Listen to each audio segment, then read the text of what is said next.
New Magic Wand begins with a fresh spin on an old proverb, the idea that when one opportunity is lost, another arises.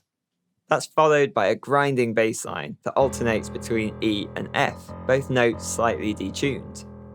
This semitone interval gives the part an ominous feel, especially when combined with the low register. As well as the usual kick and snare, we hear metallic percussion, the rattling 16th notes standing in for the hi-hat. The first verse makes the song's theme immediately apparent, with Tyler looking on enviously as his romantic interest sees someone else.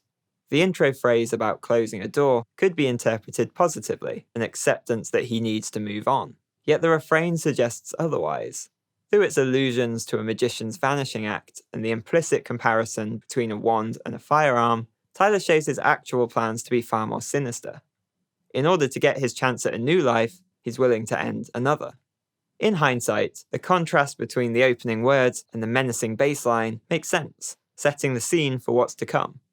At the start of the second verse, there are ruptures in the song's texture, the bottom end of the bass cutting out abruptly, replaced by juddering tom drums. A new synth idea is introduced, its use of F sharp in conflict with the regular F often heard below. It's not the only clash we hear. Part of the verse's main melody sees Tyler drop from C to B, moving in parallel fifths with the bass, one of the most stable sounding intervals. But the pleading line that we hear later, sung to a quivering descending motif, moves from C sharp to B instead. The bass line here moves in contrary motion, the word me landing when Tyler and the bass are a tritone apart.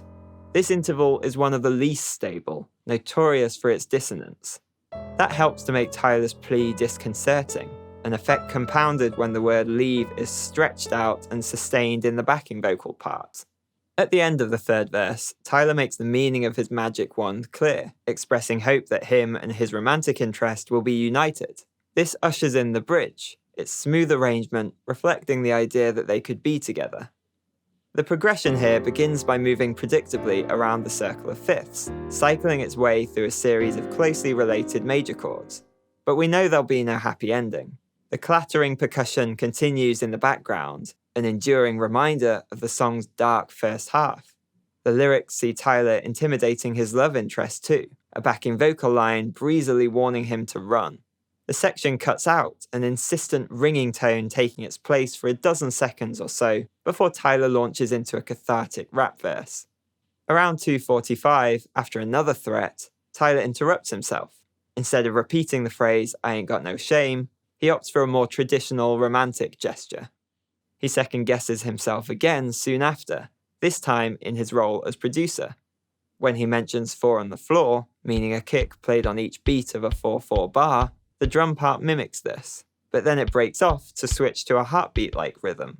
Tellingly, the kick drops out entirely with the final line, "New Magic Wand," a neat detail that suggests Tyler's morbid disappearing act may have finally come to fruition. For more analysis, you can browse the playlist, subscribe, and support Apocrypop on Patreon. See you next time.